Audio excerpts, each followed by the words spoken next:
Canterbury Development Corporation, and on to the appointment of council representatives to the Water Management Zone Committee selection working groups.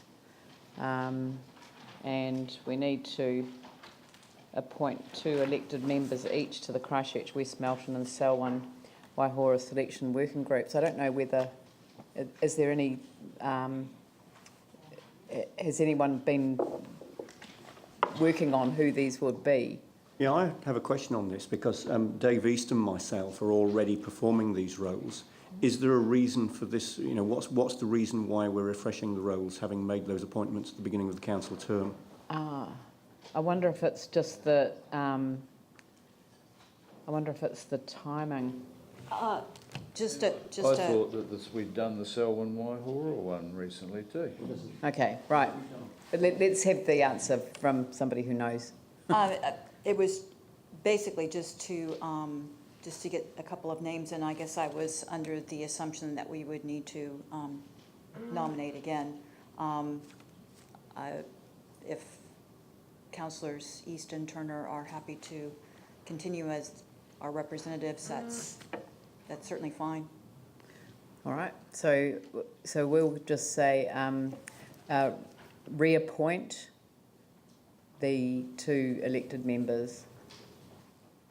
Yep. Yep. Is it two elected members to each of the groups?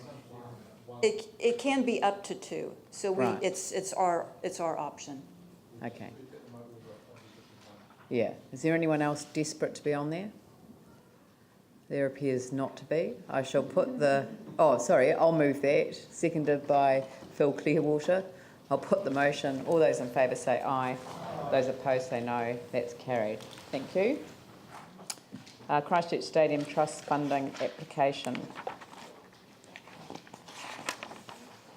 I'll move this. Seconded by Vicky Buck. Questions? No, just to clarify, read it. 5.2 is different. It's an explanation or further clarification of what is in focus on the page copy. Oh, sorry. To that copy of the new recommendations, because my understanding is they've been changed. Well, they are, and they're up there. But have you not got a copy of that? Sorry, why? I've got a copy of it, but I've scribbled on it. So I thought you had a whole lot of copies. Oh. Right, sorry. I thought that, because I've been given one before the meeting, and I thought that, but I was given that by you, Phil, and I didn't have any other copies. I thought that everyone had been circulated. All right. So if just working off the screen at the moment, if everyone can read the screen.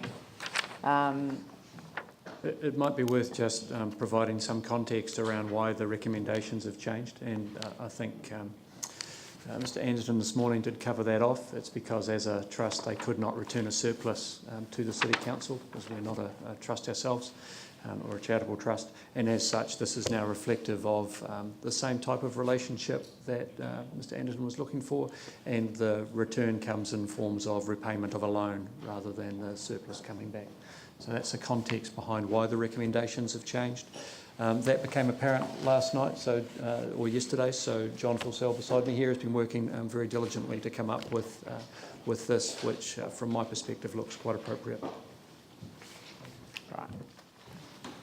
Okay, so we're being circulated now. So has anyone got any questions?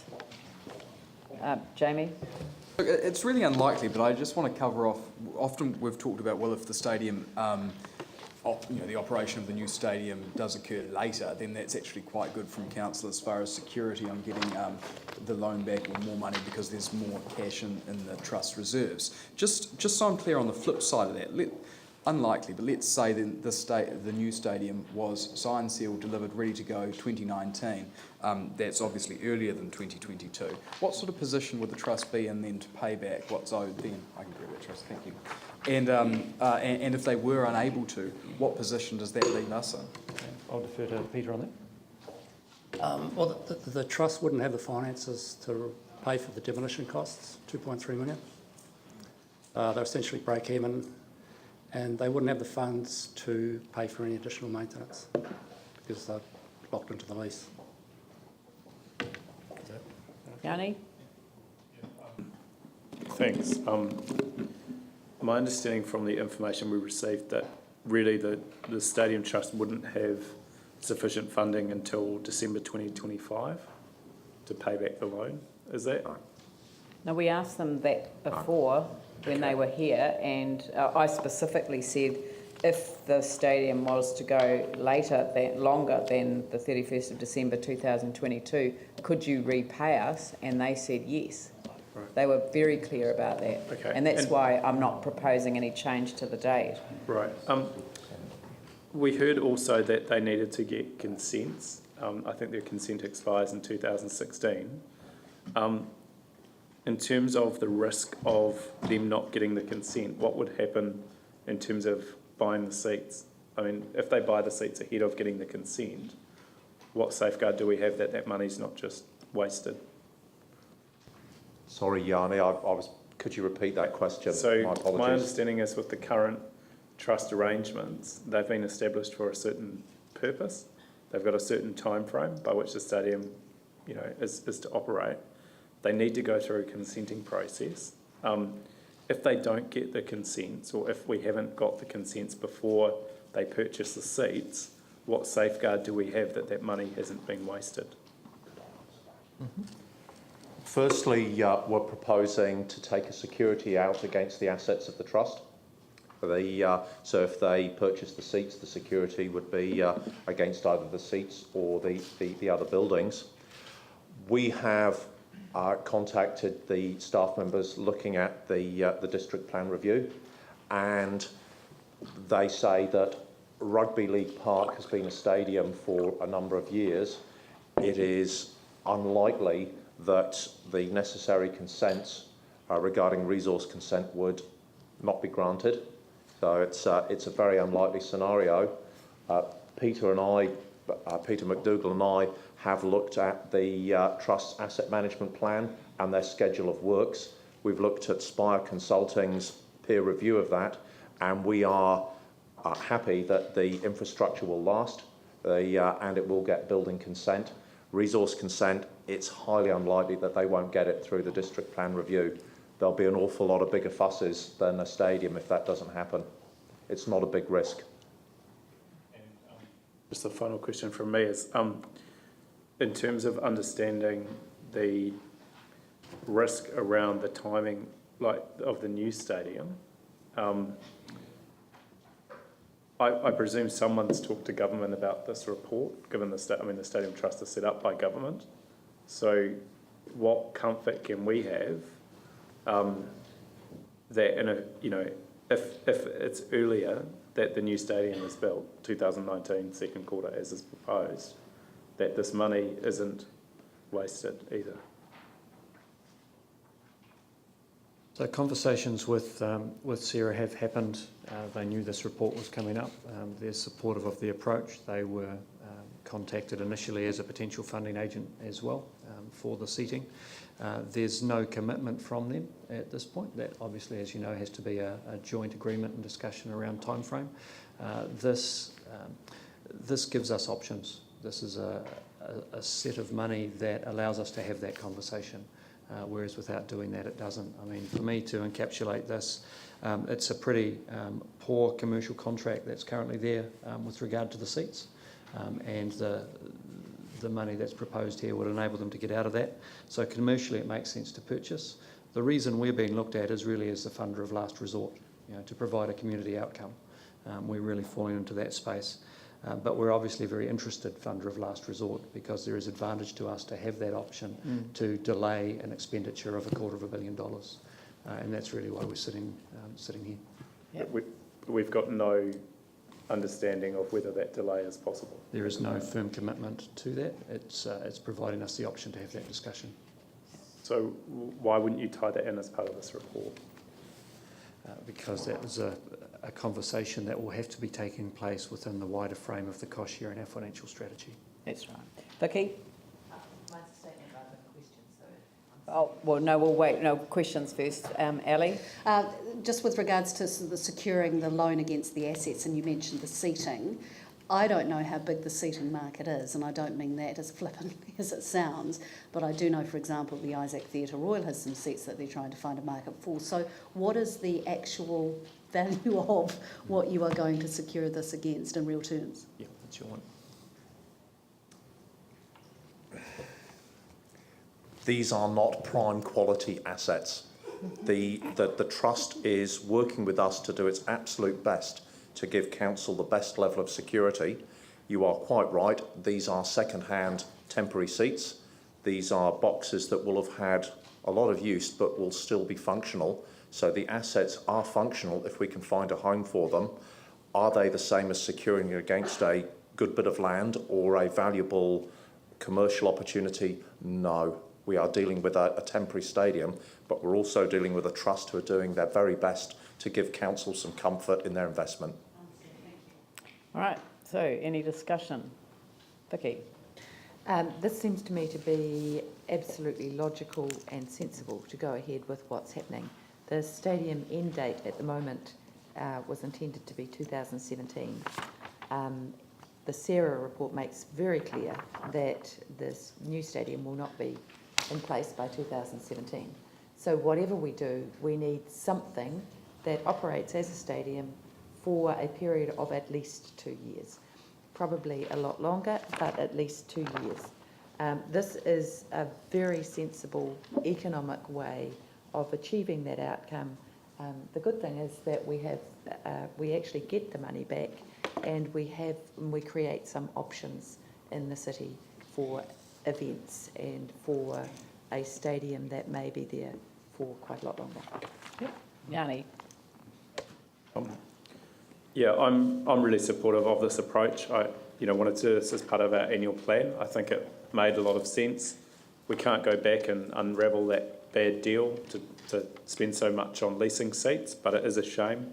But we're in this position, and I think the sooner that we do this, the greater leverage we then have around the timing of the major new stadium in terms of whatever happens there. I do have concern that we're not tying this into that process. I think it's really important that we try and get a collaborative process with government going forward around this, because we are actually quite linked. It's a $500 million project. It's already been deferred 2 years by government. We've never agreed to that, but I mean, I think we'd probably all support it. The longer we push out than 500 million, the more money we have to spend on some of the other things that are key priorities. So, I am concerned that we're not trying to extend this with a commitment from government now. There is a very real risk in terms of not doing that if things go as currently planned, we basically spend this $2 million for 2 years, and probably the chance of getting it back in 2019 is pretty limited if you read the information that we've got. So I think we need to make it really clear today that we're supporting the Stadium Trust, we're supporting it in its current location, but that there does have to be an urgent process to work through with government over the timing of the new stadium that they've proposed through the blueprint. I was happy to add December 2025 in here. I'm not sure where we got to in terms of the 2022. I would like to signal that I think we should be raising the possibility of 2025 in these recommendations if we are going to set some timeframes, because that will actually give some certainty. And if you look at the figures that we've been given, again, I know that we've had a deputation this morning, but the issue is around the demolition cost, and it's really clear from the figures we've been given that 2025 is the first year that the loan could actually be repaid if you take into account the demolition costs. So I think that's the contract. But look, deferring or doing everything we can to defer the 500 million on the new stadium, this is a small investment that hopefully buys us time and buys us opportunity to do the other things that are more important. So I'm happy to support it. Phil, Tim, David. I'd just like to say that Jim Anderton, representing the Stadium Trust, was really clear that in fact that the 2022 time was absolutely worked for them, and in terms of how they're placed, because councillors will be aware, in fact, the Stadium Trust, their statutory time finishes up in 2017, and I think we're really lucky to be able to consider this as a good investment, and so the loan for these seats, can allow the stadium to continue for even the foreseeable future. But in effect, the timing or renegotiating of our arrangement with the trust can be reviewed really at any time. So I think this is a great value for money, and I think we're lucky that in fact we're in this position to have a temporary stadium like this at a time of our earthquake recovery when we have no other money. Yeah. Tim? Thank you. Sorry. Tim? Tim. Yeah, sorry. I have a speaking list. You were after Tim. Did I? I don't think so. Oh, well, anyway, look, just looking at the figures, just with regards to the savings and operating costs with this $2 million, through to 2019 would be in excess of $2.5 million. With that saving, you can add value to the venue, and then looking past 2019, to whatever date that may be, will allow us to move forward. So I think this is a very good investment, and thank you, John, and the team for the work. Thank you. Cheers. For making it a loan, Peter. Well, David. Thank you. I also will be supporting the recommendation. I think it's a very good process for the trust. I'd just like to note that I feel that any suggestion of trying to put a date beyond 2022 is not appropriate at this stage. The trust did also make the point that at 2022 there may need to be an extra investment in the facility at that stage if it was to go further. We also have to consider the rugby league considerations. The first lease expires in 2016 and the second one in 2021. So I think the way this document is drawn up is very good. It gives council quite a lot of room to manoeuvre, and I certainly will be voting for it. Thank you. Very good. I'll put the motion, although I'm sorry, but the debate is concluded. So, and you've already spoken, so I'm not going to call you again to speak. You can't move an amendment after we've put a resolution. So we move to discussion on the resolution. Sorry, if you want to move an amendment, you need to move that before. I'll put the motion. All those in favour say aye. Aye. Those opposed say no. That's carried. Thank you. Next item.